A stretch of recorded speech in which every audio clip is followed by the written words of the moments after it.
The Dhamma that the Lord Buddha taught for 45 years and lived is just a prescription for us. We must learn to take it in, to bring it into the heart.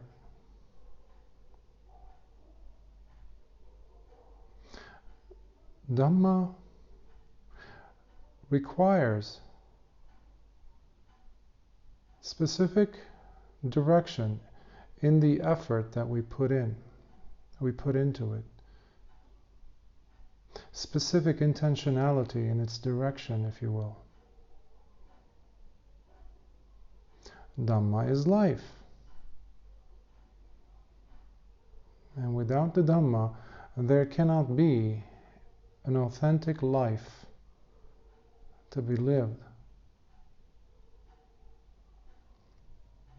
But Dhamma, the Buddha's teachings, is far more than remembering a few words, some words from your teacher, some suttas, words of or discourses of the Buddha, some sections or vaggas from the Dhammapada, some sayings that we can recall or retain in the mind, that we can time to time tell to ourselves or to others.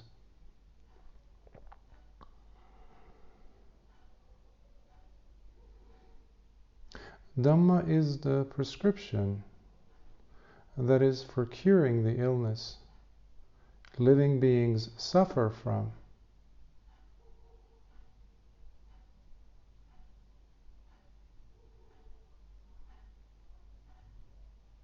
To remove the poison we are plagued by, poison of ignorance.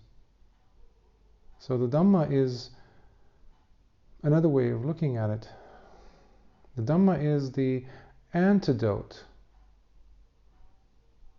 for hypocritical living. That is, if it is applied, if the ointment is applied directly on the wound, if the medicine is administered properly and directly, instead of talking about it or simply retaining it in the mind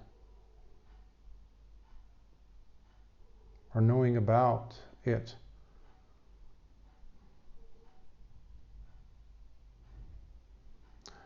but this is a fact that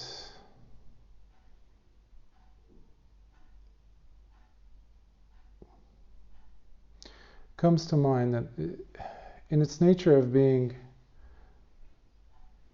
very much like paying lip service. It is about, it is not it is not the thing, which involves living, the process of living.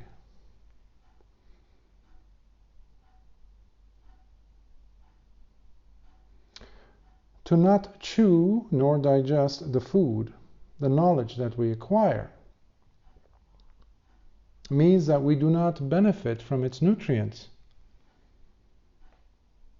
from its usefulness, which causes us to have mental and spiritual indigestion, if you will.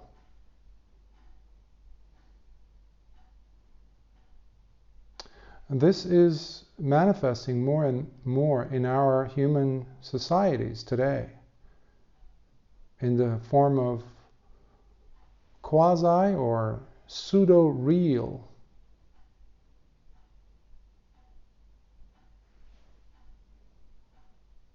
aspects of life that we feel like we are living.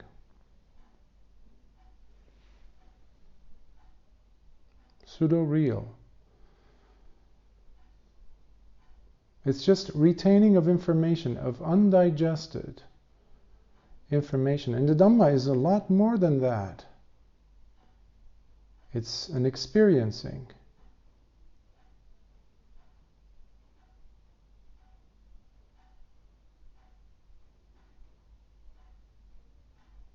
Perhaps it's the first time in human history where we're, as a culture, as a human species, we're living inauthentic lives. Where information is gathered, but simply remains there as information. And therefore it remains to be unlived, unexperienced. Where the information itself becomes sufficient for us to be called real, to be called life. Much like the friends that many of us have on social media, places like platforms like Facebook, they're not real friends, for example. I've said it many times, there's nothing social about social media. These are not real people. These are not real friends with whom one associates as part of a genuine human interactional, relational experience.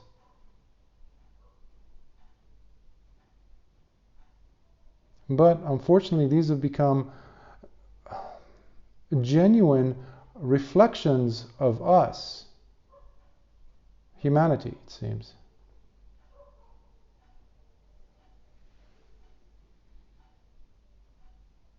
This drives us deeper and deeper into the mire of hypocritical living, where even the legitimacy of human experience is undermined. We see examples of this with children today who sit on the couch indoors, become overweight or obese, holding on to dear life, to this PlayStation, to their cell phones, to their so-called smartphones, while growing inept, inadequate at best, as far as being and learning how to grow, interact with other kids of their own age. So there develops this inability to connect relationally with other human beings, which is a big deficiency in developing as a human, in our capacity to become wiser through experience. So this child is becoming more and more older and older and older, but with less and less genuine experience of living. Because in the brain there is simply the undigested plethora, collection of information that for all intents and purposes remains to be useless because they're unlived. Life is unexperienced. I've seen this as a teacher, psychotherapist, and I see it also as a bhikkhu in my travels, associating with people. But the Dhamma is a gateway that takes us away from such irresponsible living.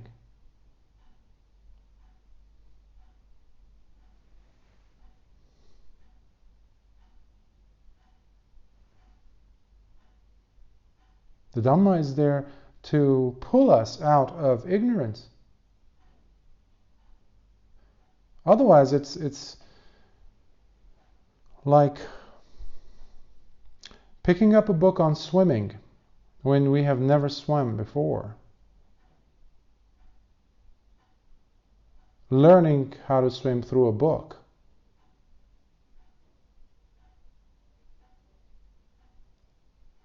Thinking that we understand what it feels like to be immersed in water. Our relationship, the meaning of that living experience when we are fully submerged in water, in that state of vulnerability where the directional actions of an applied technique will allow us to travel through that body of water, which comes only through experiencing it, applying it. Therefore, the Dhamma, it has to be applied in order for it to be called Dhamma. It's not a collection of words. It's not sets of rituals, chants, even traditions. The Buddha was very clear on this when he talked to the Kalamas about what authenticates a teaching as truth. It's not by tradition, it's not by hearsay, it's not by the eloquence of mastery of words of a teacher, or how big of a following they have. The teaching must be applied, and the truth of it must come out through its application for the person.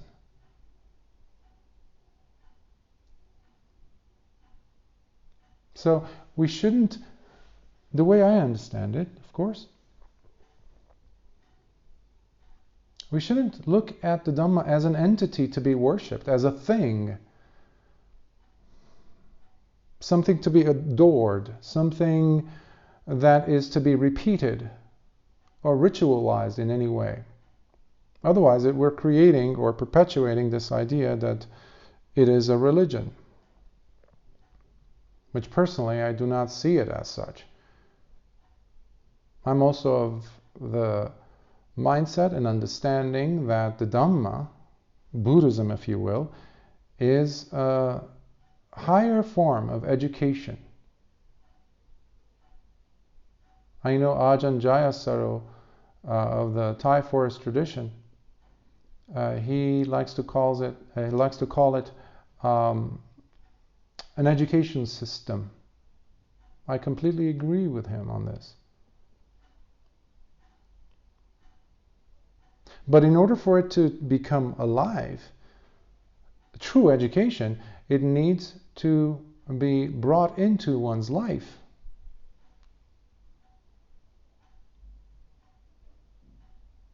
Dhamma is meant for the heart.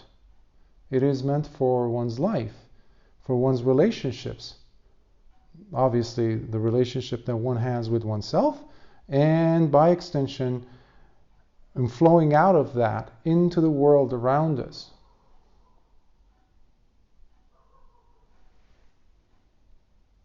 Otherwise, it can render us somewhat jaded, calloused, if you will, by becoming glued, attached to our views, which the Buddha called micca ditthi, wrong views, which goes counter, 180 degrees opposite to harmonious perspective, a right view, samma ditthi, which is absolutely essential for any of the layers of the Dhamma to unfold for the person, for there to be genuine growth as it is explained by the Buddha. So we need to open up the doors of wisdom that can happen only through a real living experience, through engagement, understanding, risking, yes, associating with new ways of thinking, which comes after we apply ourselves, we engage. And one of the best ways that the Buddha encouraged us to do this through is with the help of the body.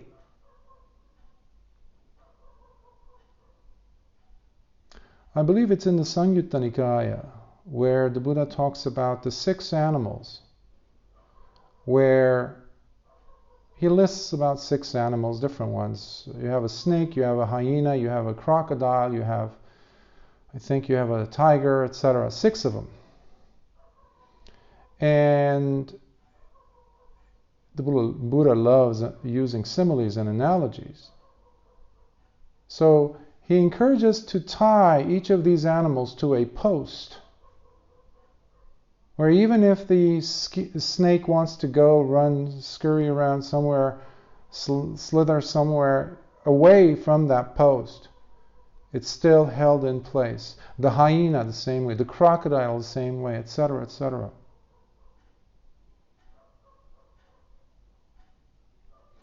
And if you guessed it by now, the 6 animals represent the 6 organs that we have, the 6 sense perceptions. The skin, tactile perception, the eyes, the ears or hearing, the nose, the taste, your tongue, and the mind. That constantly bring us all these distractions that can pull us out, away from the post. What is the post? The body. The practitioner, the diligent practitioner, the one who applies the Dhamma properly in one's life, in an authentic way lives one's life, is a person who is aware of the 6 sense organs. But he or she brings the attention back to the post, which is the body. You can use the breath, you can use your feelings, pleasant, painful, or neither pleasant nor painful.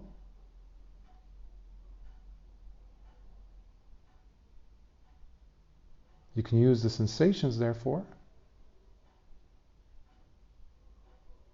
You can observe the body in all the 4 postures: sitting, standing, lying down, and walking.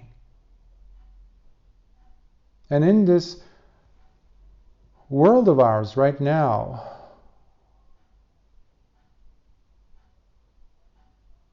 that has become pseudo-real, the only thing that remains, it seems, to be authentic is our body, the body that we are inhabiting right now.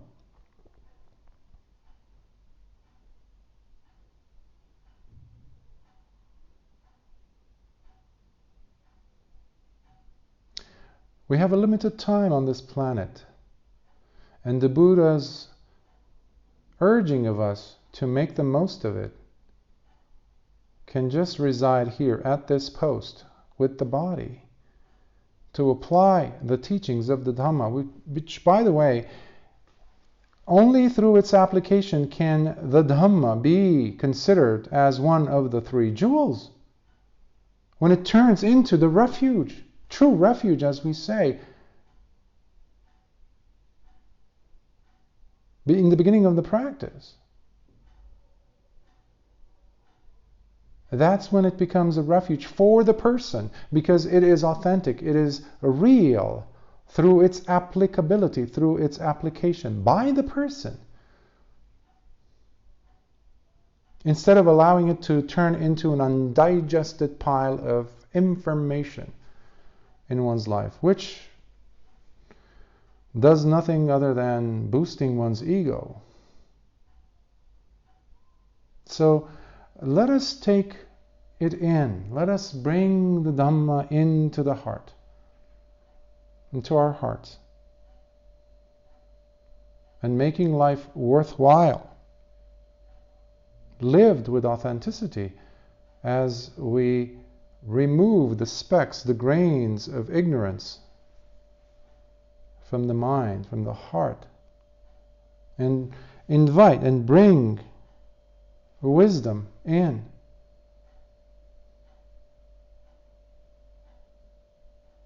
Which is the only way to free us from samsara, limitless suffering. Just looking around us in life, we see that suffering. Even if you're one who does not care for much talk about rebirth and karma. We are all suffering today, perhaps more than ever in human history, collectively.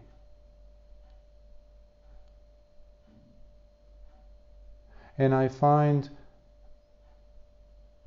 the inauthentic life that is being encouraged to be at the base of it, which adds on to the ignorance which perpetuates our existences in samsara. Dhamma is just a prescription unless we invite it into our lives. We grab hold of its hand and apply it and bring it in and take it with us everywhere we go. That makes the Dhamma alive. That makes the teachings alive in ourselves, in our hearts, not in some thing that's called a religion, because that is not the Dhamma that the Lord Buddha taught. Your life, my life, everyone's life, once it wears the crown of the Dhamma that is applied, is all that we need. We don't need any religion.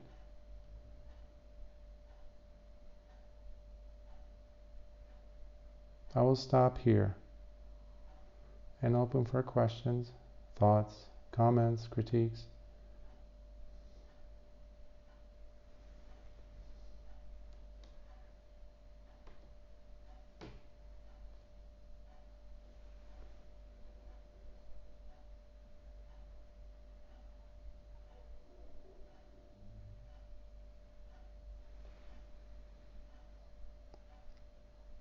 Yes. Thank you, Bante. No, I like the idea of your defining the Dharma as or Buddhism as not so much as a religion, but the system of education. Because, well, I guess being in education myself, that way it's I can explain to people. I just don't want to say, oh, it's a sort of a religion or philosophy. They seem too abstract. And then it seems to me that if it's a system of education, then it also could be compatible with, how would you say it, other aspects of education, which are positive, or, whether it's a technical skill, like, maybe the sciences, or some other type of education as well.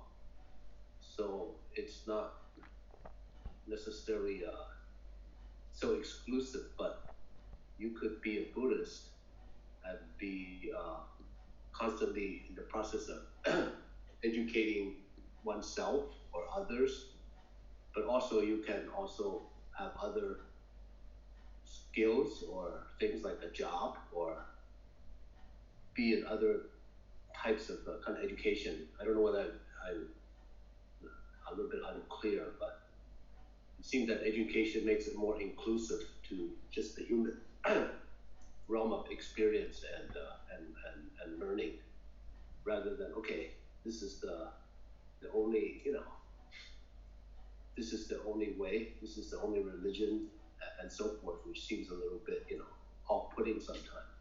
But if it's education, then you have to learn from many things. Anyway, that's sort of what I got. The way, thank you for that rendition of what I was, of what you picked up, first of all. And as you were describing in your words the imagery that you were presenting and the coherency of it, of the thoughts, I couldn't help but to also see its connection with the way the Buddha was teaching during his life, and the crowds of people that would come and listen to him. You didn't just have monks and nuns. I mean, he would sit down with prostitutes, courtesans. He would sit with kings. He would sit with greatest philosophers of India, of the world during that time. And he would sit down with a leper, a little flower child, someone who sold, a little girl who would sell flowers. And he would connect with each of these individuals on that a level that was compatible. And to me, the best example for the criterion, or not the criterion, but the qualification for a person to be able to do that has to do with the ability of the person to be a pure, beautiful educator, a person who gets it, a person who has the enormous ability to relate, the embodiment, the very embodiment of empathy, which, to my understanding and experience, has to be within the backbone of a teacher, an educator. So, but nowhere in what you said there's a place for religion as such, the way we have come to see it. Specifically, we're talking only about Buddhism, the Dhamma. Because how you presented it tells me about the aliveness, if you will, of the Dhamma, irrespective of all these rites and rituals that have come to be associated with the Dhamma practice, and to the point where, you know, we've thrown away the baby with the bathwater. But that's not the Dhamma. The Dhamma is about genuine 100% practice of what the suttas are pointing at. So I'm in complete agreement with what you said. Thank you. Yes, Keke. You're sorry. You're on mute. Yes. I just want to both compliment what Russell said, and I'm taking something different from you. What I thought was it's exactly what I like about the Dharma, because it's not just a learning. Because as you know, I'm just a beginner. But why am I like taking these lessons day after day? Because I feel that even the little that you learn, if you learn that to cultivate yourself is the most important thing, to turn yourself into a good person, is more important than like learning, maybe reciting all the 5 precepts, 10 3 jams, and so forth.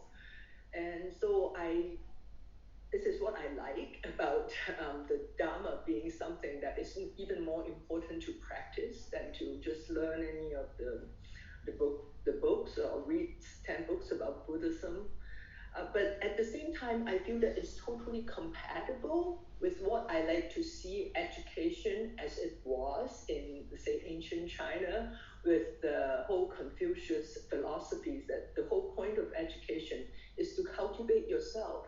Only if you can cultivate yourself, you can manage your family, you can be fit to rule a nation. In other words, it's not like, oh, you have a goal, I want to be a king, I want to be a politician. But if you don't have the self first to make yourself into a good person, maybe Plato would call it a philosopher king, but even more important than a philosopher king is someone with a pure, what you call a pure, beautiful human being. So to then answer Russell's question about the other kind of education, is it compatible? I said it's not. To me, it seems that it's not the education itself. I think any education is good, whether it's a technical skill, whether it's science, whether it's religion, whether whatever. But if the goal of that education is to enrich yourself, to make yourself a better being, I think the goal of even making money is good. If you feel that, yes, money is so powerful. If we have a lot of money, how much we can do good to the world. So it's like we shouldn't look down on anyone, whether they are businessmen or anything. But I think ultimately it's still tied to the fact that you have to practice it, whatever you're learning. Otherwise, it's useless. I think no matter even if you are Nobel laureate, it's useless if you cannot, improve yourself first. That's my understanding. Well, thank you for that, KK. Well, they did give a Nobel Prize to. Well, no, they gave a Nobel Prize. I think it was in the 70s to the person who created lobotomy. That tells you something about the Nobel Prize. So I don't have much, it doesn't have much credence for me, because after all, it was created by Alfred Nobel, who invented the dynamite, whose his own brother died in the factory. So to me personally, it doesn't mean much. But I'm just piggybacking, off of what you just said. But as far as similarities between education and the Dhamma, yes, you also have the Greek principle of virtue there, which resonates beautifully with what Confucius, as you were referring to him, was trying to do in ancient China. And yes, the Dhamma can be looked at through those goggles. However, one needs to be careful in drawing similarities that they do not identify the two together. They're completely different, because not every education system is good. Because I might be educating a person to become an assassin. The education is there. I might show him how to learn, let's say, there are people who do this, how to build a nuclear weapon to destroy millions of lives. So it's not, it's, in that sense, one needs to have right view all through and through and through, which distinguishes the Dhamma from anything else out there. Yes, I personally don't see it as a religion, but that does not mean that it is on par with every other religion out there, or every mode of educational system, rather. Because it is based on clear foundations of the three trainings. We need not or should not be oblivious to that fact, that there needs to be virtue and discipline,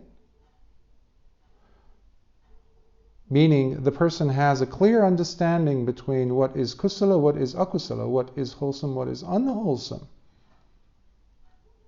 You have entire educational institutions where rich people or very, very affluent people in the world send their children to, so that they can later on become high-powered politicians and rulers in their own right. These are bona fide, educational institutions. But the graduates of such institutions oftentimes end up being dictators and the authors of many genocides.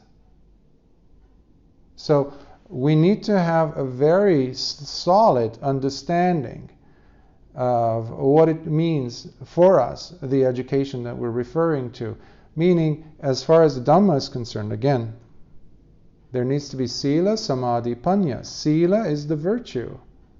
Samadhi, the cultivation of mind, the higher mind.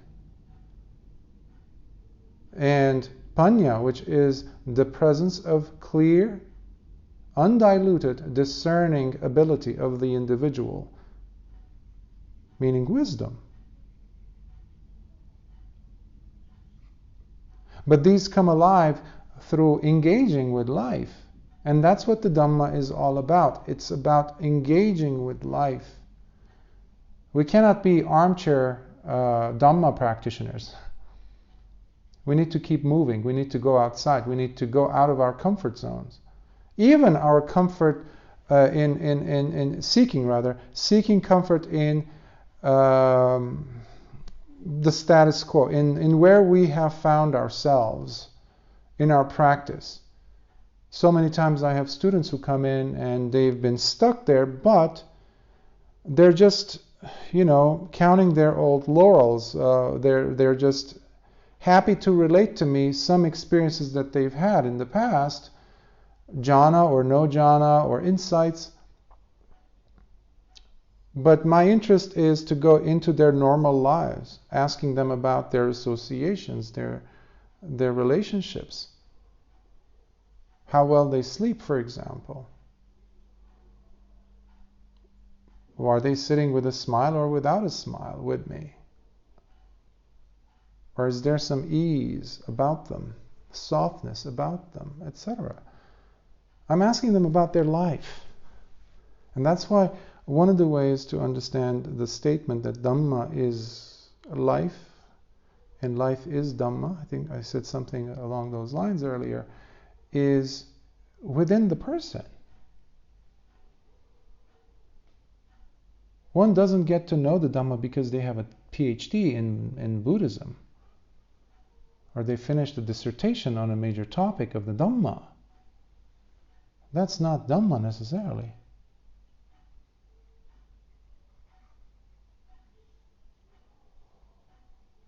You get my point. Yes? So Bhante, I hear a lot of discussion about Buddhism, whether it's a religion, whether it's a philosophy or an activity. And I'm interested in your opinion if someone describes it as a science, because there's facts, there's things that work, there are attitudes we can take that would be an experiment, but I don't think I've heard anyone describe it that way, and the thought just came to me while you were having that discussion. And whilst I'm sure other people would say, no, it's definitely not a science, in the 3 seconds I spent thinking about it, there are a lot of things that fit. So could you give us your opinion about, if we're having discussion with people about religion and things, maybe perhaps why we shouldn't call it a science, or whether you have a view either way? Thank you. I once was writing a paper on this, and one of my professors, he just came after me on the statement that Buddhism and science, which I was kind of putting an equal sign between them as seeing them as the same. And of course I've had other individuals and professors who staunchly said, Buddhism is like science, especially in the 90s, if you recall how there was that whole New Age movement and, later on quantum mechanics, all this thing.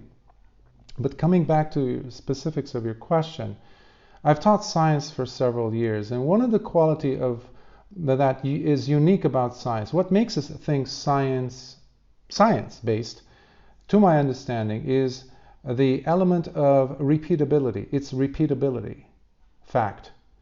It needs to be repeatable, whether you are sitting in Los Angeles, I'm sitting here in Armenia, someone's sitting in Fiji, and we're doing an experiment. If we're following a set of rules and we're working with the same particular variables, the outcome needs to be the same. The repeatability of it, which I really appreciate, and I do see a strong relevance, if not sameness, with the Dhamma in this aspect, in this qualifier. However, science, true science, not scientism, which has turned into some kind of a religion where people just believe that anything that is unscientific in their opinion, that cannot be measured, weighed, etc., observed with the tools that they have, then it's outside the realm of science. It's pseudoscience, if you will, in their minds. And I disagree with that when they correlate it with the Dhamma, and by them minimizing its relevancy to the human experience. Because true science, that's what I was saying, I'm sorry. True science would say that today we've reached this conclusion about this principle in nature, and we have necessary data, and we have proven or disproved this hypothesis, and this is the data based on our observations.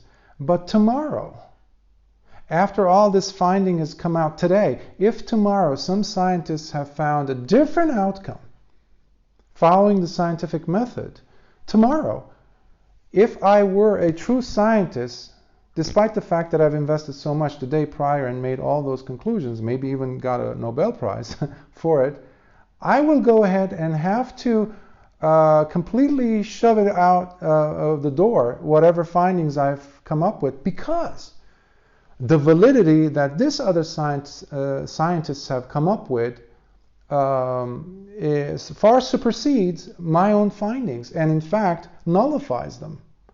So whatever was found today, science, true science, has the humility, if you will, to say, oops, we were wrong. Okay, let's move on in this direction. So coming back to the Dhamma, however, it is so, this actually connects with the repeatability part of it.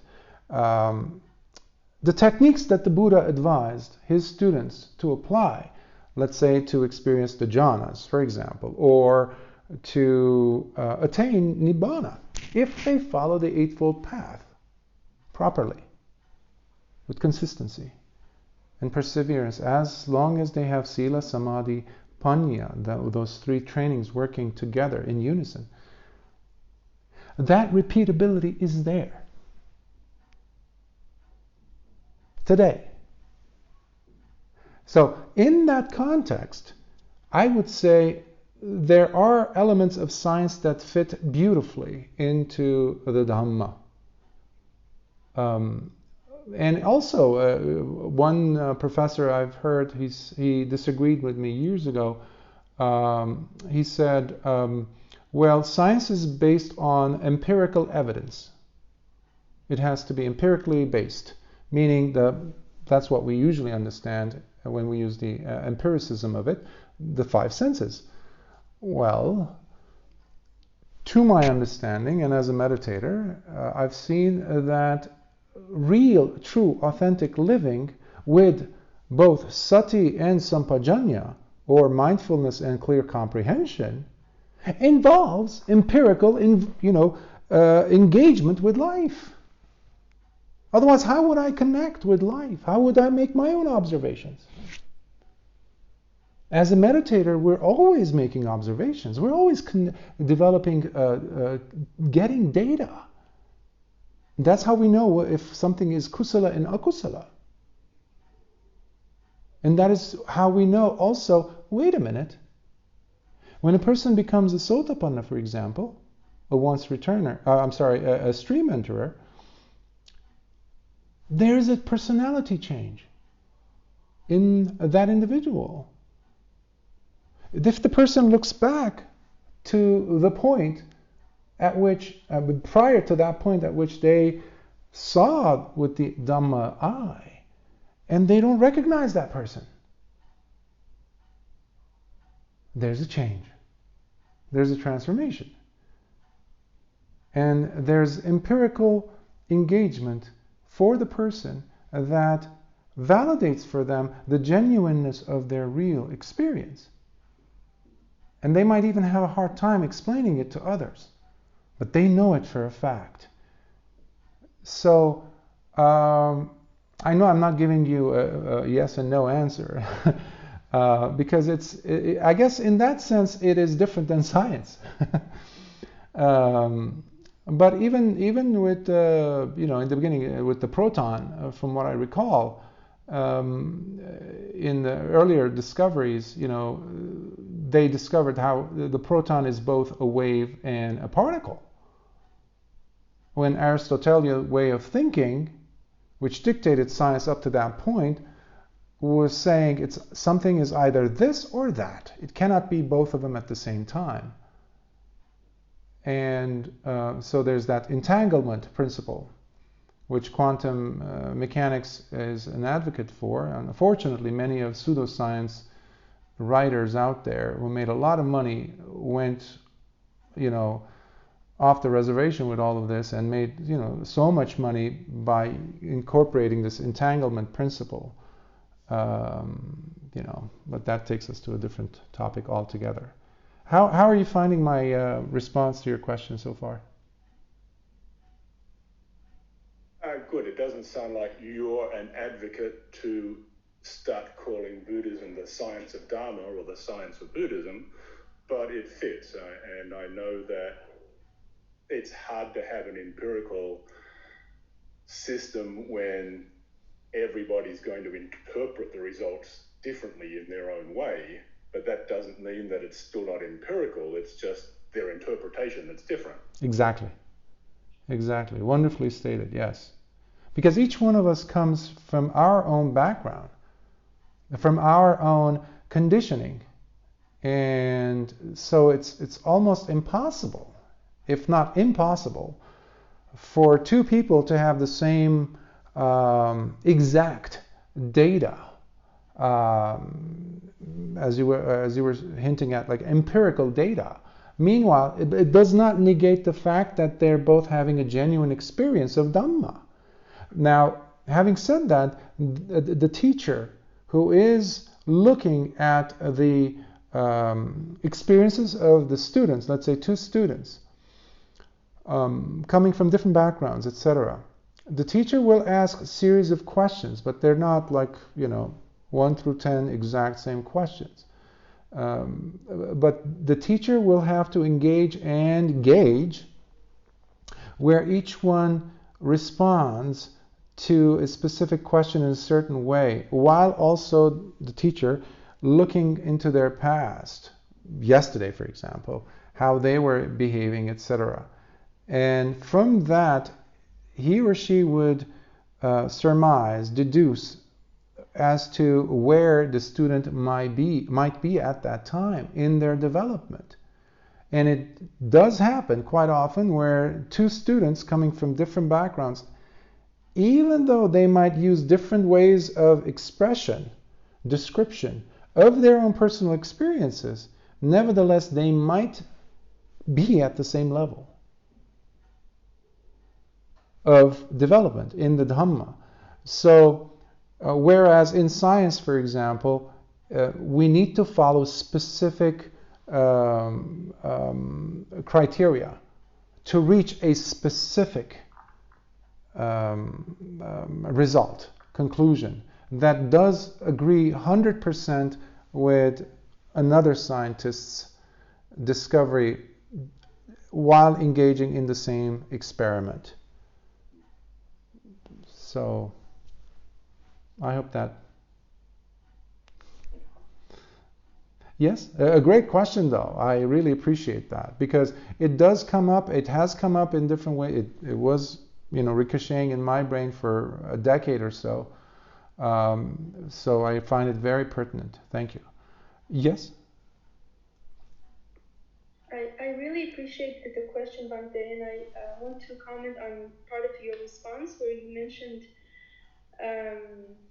the qualifiers of science, one of them being repeatability, and you also mentioned observability. It has to be measurable and observable. And I think when it comes to the Dhamma, we can see these days that, for example, the mindfulness aspect of the teachings have been taken, excuse me, by science, Western science, for example, and they have been taken in a way that falls within the mold of what they or we understand as scientific, as measurable, observable. We observe the brain of the person who does meditation and see the differences, etc., etc. But I know that there is a whole other aspect of the Dhamma, a rebirth, or the fact of different realms that would, in my view, would be considered unscientific by the scientific community. However, we also know that in deep states of meditation, there are people who can revisit, remember, or gain empirical experience of other realms. Now that, I think science would take as science fiction or fantasy, or not, it's religion, it's faith, it's belief. So those would be the concepts that they would, the way the thinking would need to place them in order to make some sense of. Hence, the reason why out of the teachings of the Buddha, of the Eightfold Path, today we see that pretty much only the mindfulness, right, if only right mindfulness alone seems to have been accepted to the secular culture. So there's that too. So I think in a way it is scientific, no doubt, and practitioners can testify to that. However, I think the person who would be most qualified to in the scientific world to examine this would be someone who actually is a meditator, who would actually have tasted the experiences and in doing so would have the empirical first-hand observation to make those conclusions. But that it's another factor to consider. So in some ways, of course, science, the Dhamma is scientific. There's no doubt about that. But yet, science today, like you mentioned, doesn't have the tools to test the vast realm of experience that the Dhamma opens up in the person's mind, especially in the right hemisphere of the brain. Not only the left hemisphere. Thank you. And thank you for your contribution. A question came up about our own human condition as to how relevant or how necessary is it for other people to really see my own experience as real? How essential is that for me to be experiencing the genuineness of this thing that I'm going through? Isn't my experience of it sufficient? As long as I'm not delusional, as long as I'm a good, I'm functioning well in society, I'm doing, I'm fulfilling my responsibilities per se, but I'm noticing this character change that is developing within me, and the people around me like me. Animals like me. The cats, dogs, birds like me. So do I necessarily have to go on a crusade, if you will, to convince everyone else or the scientific community to believe in what I have to say and to approve, to give me their seal of approval? Is it necessary? So I guess it's a rhetorical question, but yeah, I agree with you, because ultimately, one of the qualifiers, the attributes, accolades, if you will, of the Dhamma is the Buddha's statement on it as ehipassiko, come and taste it for yourself. Test it for yourself. You cannot test it for someone else. Every time we reach for a delicious organic fruit and we bite into it, we are testing it. We are testing to see if it's truly organic, if it's really tasty, if it's really juicy, if it's sweet. For ourselves, I cannot do it for you. So I completely agree with you on the necessity, the need for us, each of us, to be the experimenter, or our own scientist, if you will, of the Dhamma. To really see if it's really what it's claimed to be. And for that reason, we cannot go out knocking on people and trying to pass on pamphlets and telling them to become a Buddhist. It's nonsense. Or to have them go and do these rituals in order for them one day to have that wow moment of aha-ness, instead of seeing its, proof in doing and tasting it. The proof is in the pudding, right? For the person. So in that sense, it's very personal. And as KK, you were saying, it stems from the person. Absolutely. Otherwise, it's just fake. We're indoctrinating.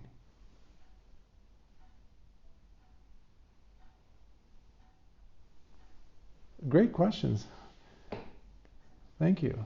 Any other thoughts, comments, questions, critiques? Yes? So just as a little bit of a follow-up, Yeah. and thinking about the problem that everybody sees and experiences things differently, that it appears to me, again with another 10 seconds of thought, that the Buddha who can see things clearly, because he can see things clearly, he would have, or he would be able to see things from a scientific point of view and come up with a rigid structure that would be repeatable, because he's seeing things as they are, and results for anybody who could also see clearly would be the same as he got.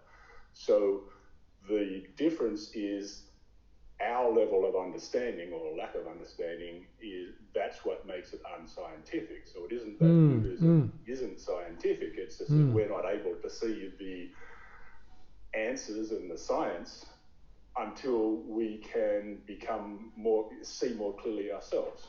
I love the way you said it. I love the way you phrased it. That's perfect. And it ties in with what I was trying to say in the beginning by the term repeatability. Because there is that repeatability factor in the Dhamma, which makes it very much in coherence with science. Science, period. Because it is repeatable. It's wonderful.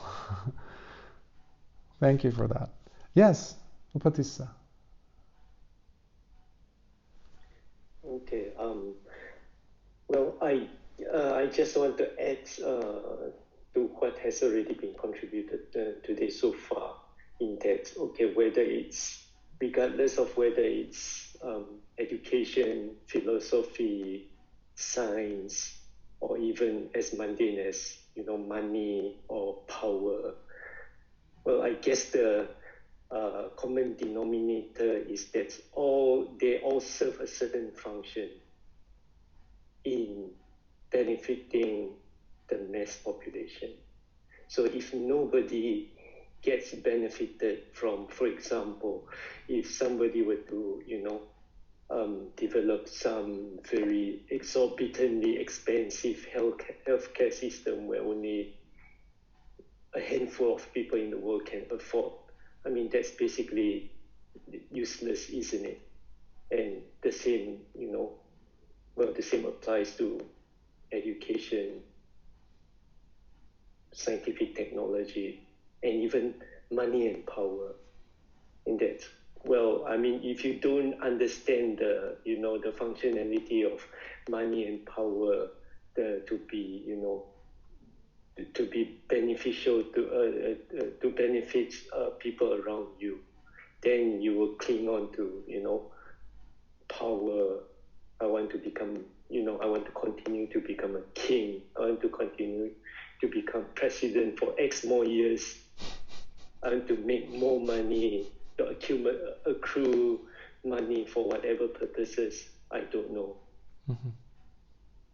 Thank you. That's all. Mm-hmm. Thank you. Yes, we use the language that we're most accustomed with. Our native tongue, if you will, metaphorically speaking.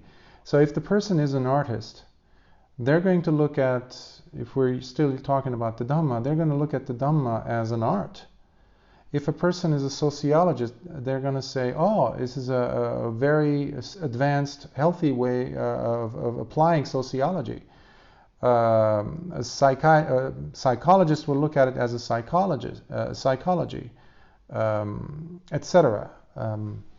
They even, the Buddha even gave advice on finances and economics. So an accountant will come and say, well, it's a very good way, healthy, practical way of applying accounting principles. So each one of us will come and use and paint the Dhamma with the colors that we are most accustomed with in seeing. However, we need to be reminded that these are just terms, these are just concepts, and the Dhamma is far more than that. And the evidence of that is found within the person's own experience, authentic living of it. Hence my emphasis on let's bring it, take it into the heart, apply it. And a good analogy or simile of this I find encapsulated within the simile that the Buddha used, which we later on find in different cultures, of the blind man and the elephant. where the Buddha talks about this king one day who, just for his amusement, listening to the advice of his counselors, calls from the four corners of his kingdom individuals who are blind at birth. And they're adults. So they bring them and pile them into groups of 5 or 10. And they get a big elephant and they cover the elephant in a white tent. And each group is given a portion of the elephant's physique, anatomy, to go and really apply their tactile perception, to touch, to see the elephant, quote unquote. And after the day is over, each of these groups are presented in front of the king in his court. And the king asks them, what is an elephant? One group says, oh, my lord, it is a large fan. In the old days, they would have this huge fan, especially in India, in their hot summers. And the other group interjects and says, no, what are you guys talking about? It is a huge column. Well, one group had touched the elephant's ear, whereas the other group had touched the elephant's leg, one of the legs. Another group had touched the broom, another one had touched the trunk of the elephant. So you get the point. Each claimed that their truth was the real truth. That was the elephant. And the king, at the end of the day, felt very amused. And he kept on laughing at their conclusions, because none of them, in isolation, were in fact the elephant. But this is to be realized by the wise for themselves, which is the last of the accolades or qualifiers of the Dhamma out of the 6, which is Pacchatang Veditabbo Vinyuhiti.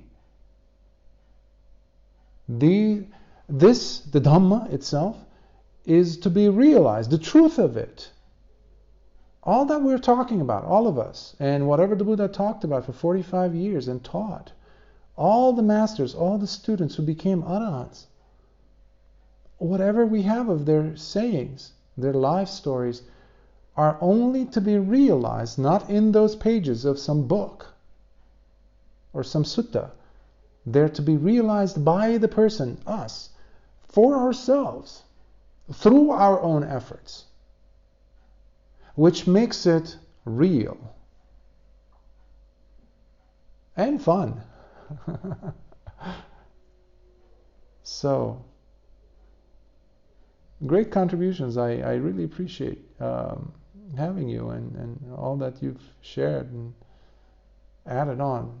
Make this a really colorful session. Are there any other questions? Comments? Well, in that case, we can just share some merits. May suffering ones be suffering free, and the fear-struck fearless be. May the grieving shed all grief, and may all beings find health relief. May all beings share in these merits that we have thus acquired, for the achievement of all kinds of wholesome happiness. May beings inhabiting space and earth, devas and nagas of mighty power, share in these merits of ours. May they long protect the Buddha's dispensation. Sadhu, sadhu, sadhu. Thank you for being here, and please continue to practice and see the truth and the fruits of the Dhamma for yourselves. And that's the greatest way of knowing whether it's valid or invalid.